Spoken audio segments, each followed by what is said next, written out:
के धड़कन तू ही सुना दा। तन्नी नाच के देखा दा, तन्नी नाच के देखा दा, तन्नी नाच के देखा दा, तन्नी नाच के देखा दा।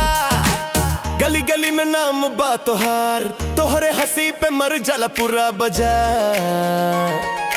हाई हील में सजल लदवा तो हर धड़कन बना गईलू हमरा के यार।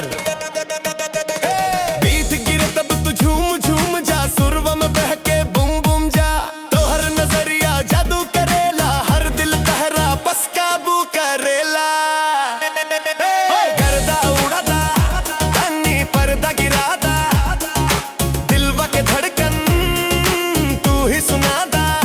तन्नी नाच के देखा दा, तन्नी नाच के देखा दा।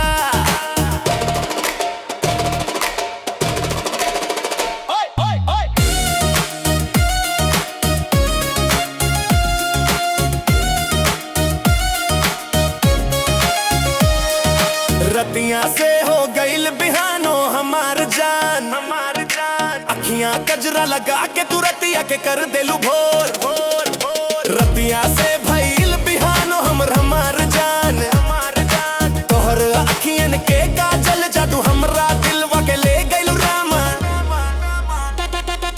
तनी नाची के कर के कुल मनवा में मचल बचूल। गर्दा उड़ा दा, तनी पर्दा गिरा दा, दिलवा के धड़कन तू ही सुना दा। तनी नाच के देखा दा, तनी नाच के देखा दा।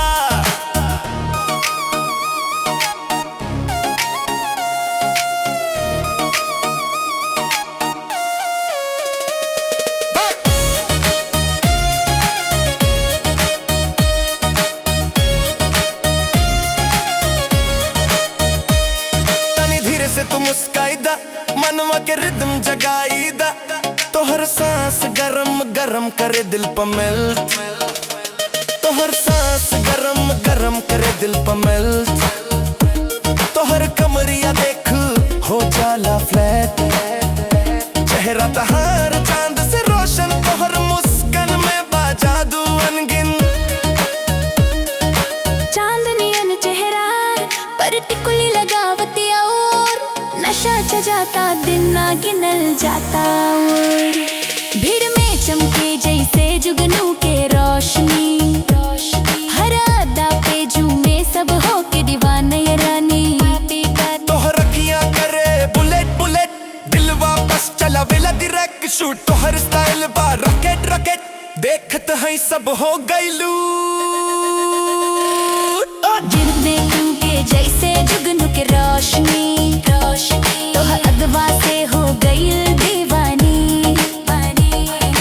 हर निगाह बस तेरे पस्त केला, तोहरे बिना पल न कटेला। गर्दा उड़ा दा, तनी पर्दा गिरा दा, दिलवा के धड़कन तू ही सुना दा। तनी नाच के देखा दा, तनी नाच के देखा दा।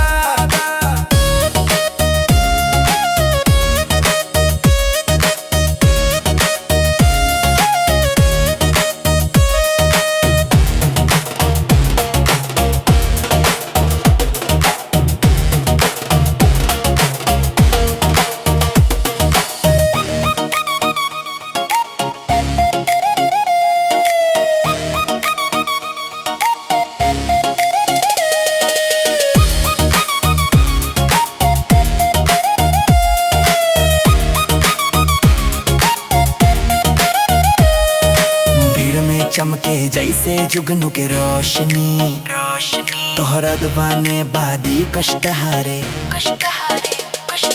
हर निगाह बस तेरे पस्त केला, तोहरे बिना पल न कटेला। गर्दा उड़ा दा, तनी पर्दा गिरा दा, दिलवा के धड़कन तू ही सुना दा।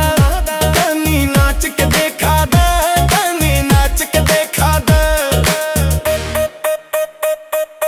भीड़ में चमके जैसे जुगनू के रोशनी, तोहरा तबाने बा दिल कशी कहानी।